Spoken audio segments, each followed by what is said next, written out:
A lot of businesses were trashed, the houses were burnt. It was an awful time. And that was the kind of time when the Jews of Iraq started to think, well, maybe this isn't our homeland after all. Welcome to the premiere of the first ever podcast series devoted exclusively to an overlooked episode in modern history. The 800,000 Jews who left or were driven from their homes in Arab nations and Iran in the mid-20th century. Some fled anti-Semitism, mistreatment, and pogroms that sparked a refugee crisis like no other, as persecuted Jewish communities poured from numerous directions. Others sought opportunities for their families or followed the calling to help create a Jewish state. In Israel, America, Italy, wherever they landed, these Jews forged new lives for themselves and future generations. This series explores that pivotal moment in Jewish history and the rich Jewish heritage of Iran and Arab nations as some begin to build relations with Israel. Each week, we will share the history of one Jewish family with roots in the Arab world. Each account is personal and different. Some include painful memories or elegies for what could have been. Others pay homage to the conviction of their ancestors to seek a life where they were wanted. To ground each episode, we rely on a scholar to untangle the complexities. Some of these stories have never been told because they wish to leave the past in the past. And for those of you who, like me before this project began, never read this chapter in Jewish history, we hope you find this series enlightening. And for those who felt ignored for so many decades, we hope these stories honor your family's legacies. Join us as we explore stories of courage, perseverance, and resilience. I'm your host, Manya Brashear Pashman, and this is The Forgotten Exodus. Today's episode, Leaving Iraq. All my life, I've lived in two worlds. One inside the family home, which was a very Jewish world, obviously, but also tinged with Iraqi customs, like Iraqi food, the language, we spoke Judeo-Arabic. So I've always known that I'm not just British. I've lived in these two worlds, the one at home and then the one at school and then later on at work, which was very, very English. I went to a terribly English school. For example, there were about 1,000 girls. Of those 1,000 girls, 30 were Jewish, and I was the only Mizrahi, the only non-European Jew. So there's always been that knowing that I'm not quite fitting into boxes. Do you know what I mean? But I never quite knew which box I fit into. Carol Isaacs makes her living illustrating the zeitgeist of our time, poking fun at the irony all around us, reminding us of our common quirks. And she fits it all into a tiny box. You might not know Carol by her given name, but you've probably seen her pen name, scrawled in the corner of her cartoons published by the New Yorker and Spectator magazines, T.S. McCoy, or The Surreal McCoy. Carol is homesick for a home she never knew. Born and raised Jewish in London, she grew up hearing stories of her parents' life in Baghdad, how her family members learned to swim in the Tigris River using the bark of palm trees as life preservers, how they shopped in the city souks for dates to bake baba tamer. Millions of Jews have called Iraq home for more than 2,600 years, including many of their children and grandchildren who have never been there but long to go. Like Carol, they were raised with indelible stories of daily life in Mosul, Basra, Baghdad, Jewish life that ceased to exist because it ceased to be safe. My mother remembers sitting with her mother and her grandmother and all the family in the cellar going through every single grain of rice for chametz. Now, if you imagine that there were 8 days of Passover, 10, 12 people in the household plus guests, they ate rice at least twice a day. Do you imagine how much rice you'd have to go through? So little things like that, that would give you a window onto another world completely that they remembered with so much fondness. And it's been like that all my life. I've had this nostalgia for this place that my parents used to, now and again they talk about it. This place that I've never visited, I've never known, but it would be wonderful to go and just smell the same air that my ancestors smelled, walk around the same streets in the Jewish quarter. The houses are still there, the old Jewish quarter. They're a bit run down. Well, very run down. Carol turned her longing for Iraq and the life her family left behind into a graphic memoir and animated film called The Wolf of Baghdad. Think Art Spiegelman's Mouse, the graphic novel about the Holocaust, but for Jews in Iraq, who on the holiday of Shavuot in 1941 suffered through a brutal pogrom known as the Farhud, followed by decades of persecution and ultimately expulsion.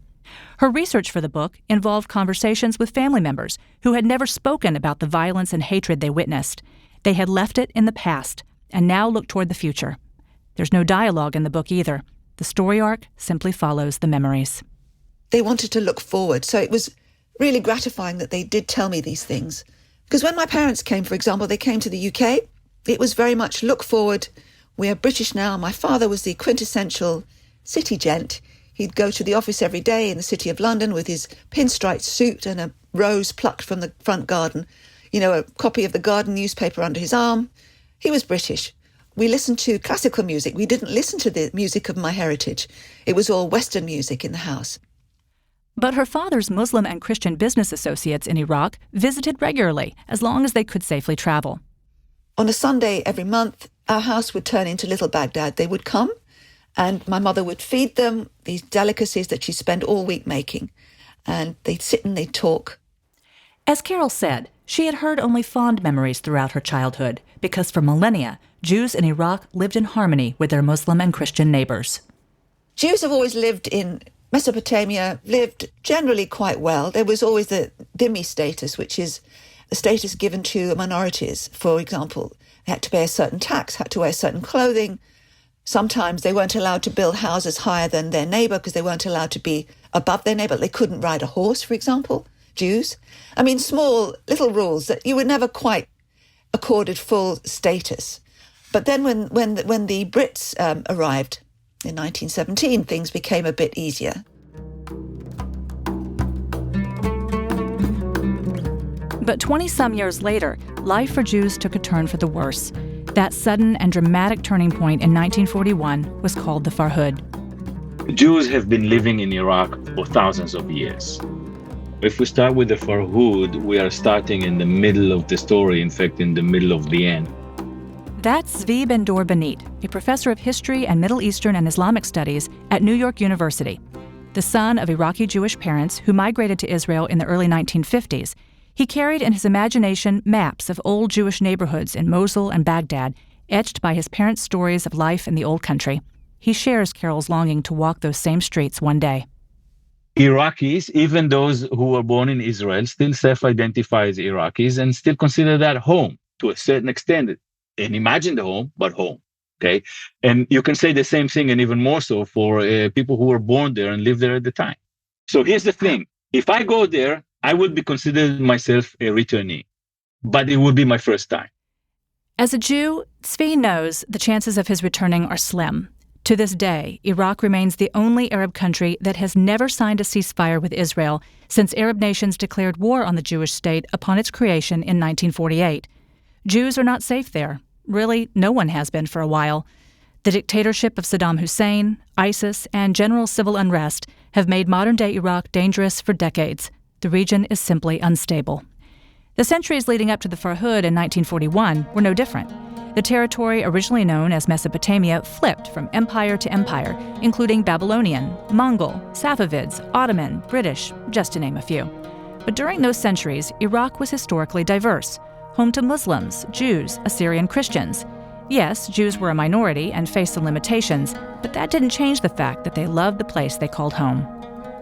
We zoom on the Farhud because it is a relatively unique event.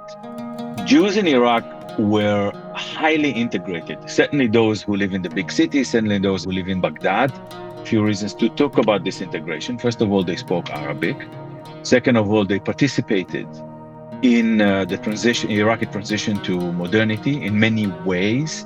In many ways, the Jewish community even spearheaded the Iraqi society's transition into modernity. Of course, being a minority, it means that not everything is rosy, and I'm not in any way trying to make it as a rosy situation. But if you compare it to the experiences of European Jews, certainly Europeans in the Pale of Settlement or in Eastern Europe, okay, it's a much lovelier situation. Many Jews participate in Iraqi politics in different ways. Many Jews join the Communist Party, in fact, lead the Communist Party to a certain extent. Others join different parties that highly identify in terms of with Iraqi nationalism. Very few Iraqi Jews identified with the modern Zionist movement, a Jewish nationalist movement to establish a state on the ancestral homeland of the Jews, then known as Palestine. Still, Iraqi Jews were not immune from Arab hostility toward the notion of Jewish self-determination. Adding to that tension, the Nazi propaganda that poured out of the German embassy in Baghdad. Mein Kampf was translated into Arabic and published in all the newspapers there. There were broadcasts coming from Radio Berlin in Arabic, politicizing Islam and generally manipulating certain texts from the Quran to show that Jews were the enemies of Islam. So this was constant drip of anti-Semitism. Another factor is, of course, the British. There is an anti-British government in Baghdad at the time, during a period of someone who went down in history as a Nazi collaborator, Rashid Ali.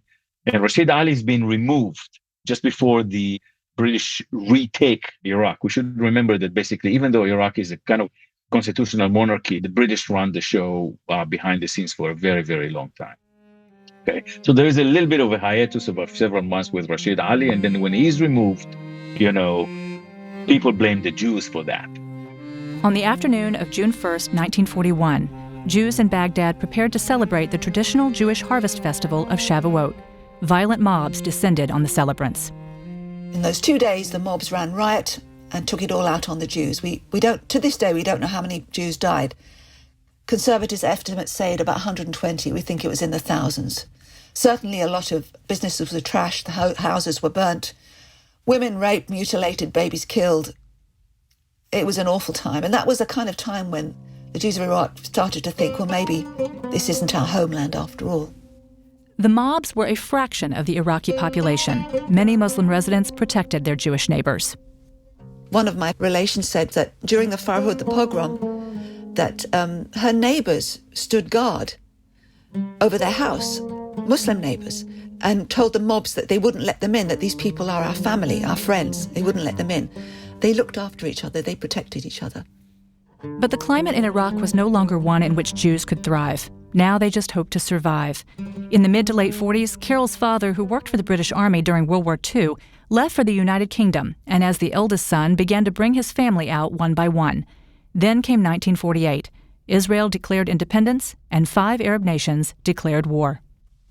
So Iraq sends soldiers to fight as part of the Arab effort in Palestine. And they begin to come back in coffins. There's a sense of defeat.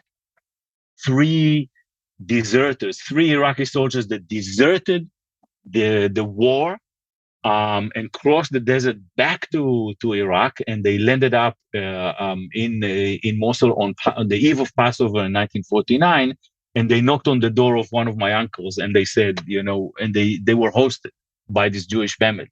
Okay, and they were telling the Jews who were their hosts in that evening about the war in Palestine and about what was going on, and so on. This is just an isolated case, but the point is that it raises the tension in the population, and raises the tensions against Jews tenfold.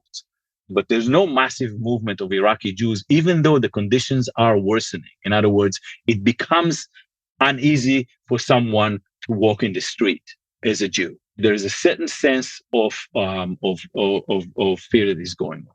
And then comes the legal action.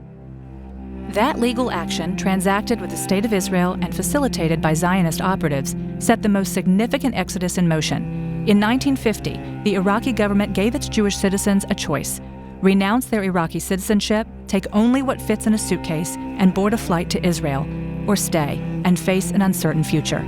The offer expired in a year, meaning those who stayed would no longer be allowed to leave. If you're a Jew in Iraq in 1950, you are plunged into a very, very cruel dilemma. First of all, you don't know what the future holds. You do know that the present, after 1948, suggests worsening conditions. There's a sense that, all the Jews are sort of a fifth column. All of them are associated with Zionism, even though, the Zionist movement is actually very small. There is certain persecution of Zionists and communists who are Jews as well. And, there have been mass arrests of them, particularly of the younger Jewish population. So you don't know. And then the state comes in and says, look, you get 1 year to stay or to leave. If you leave, you leave. If you stay, you're going to get stuck here.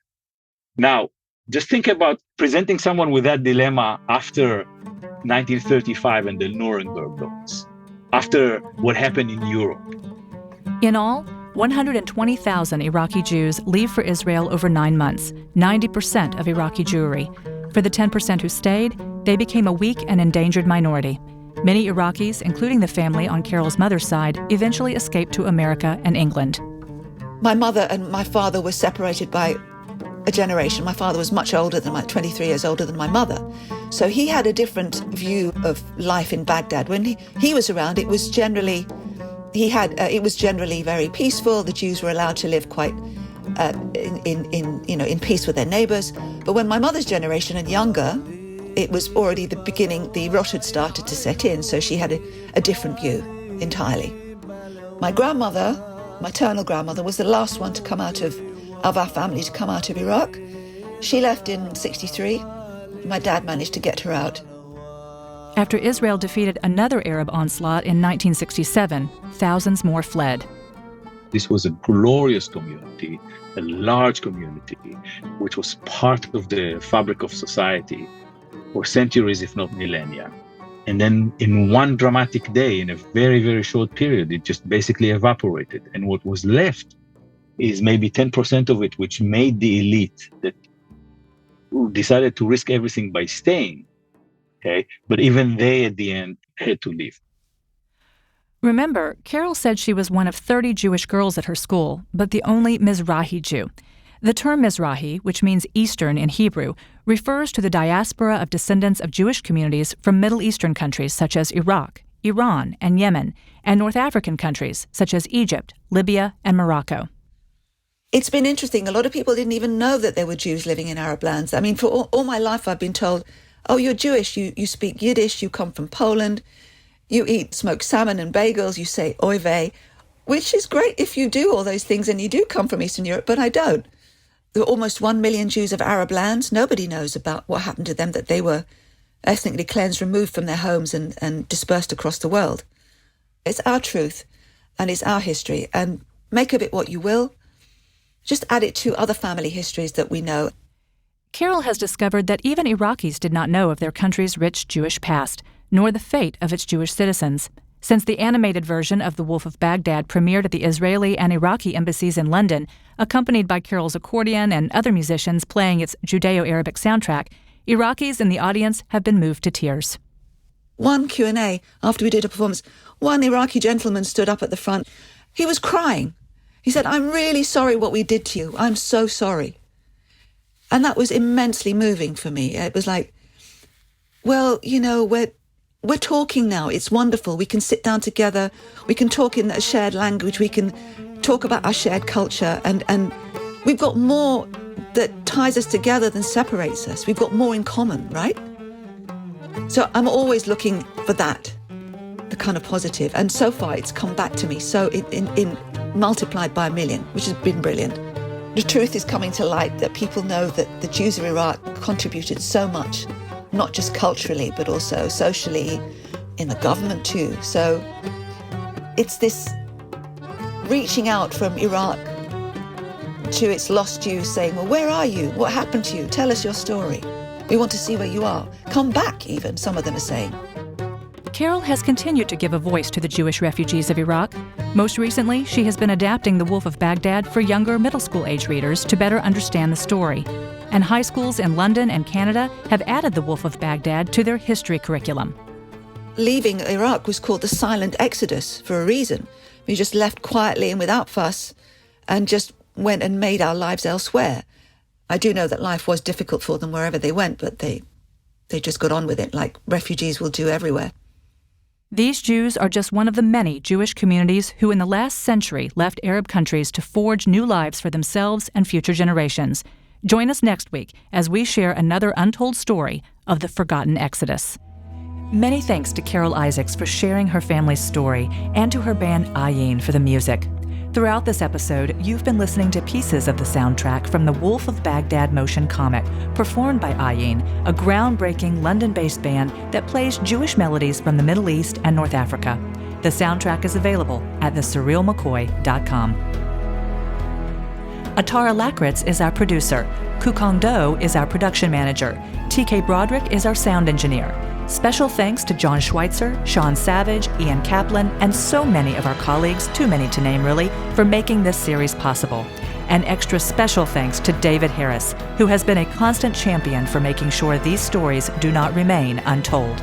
You can subscribe to The Forgotten Exodus on Apple Podcasts, Spotify, or wherever you listen to podcasts, and you can learn more at ajc.org/forgottenexodus. The views and opinions of our guests don't necessarily reflect the positions of AJC. You can reach us at theforgottenexodus@ajc.org.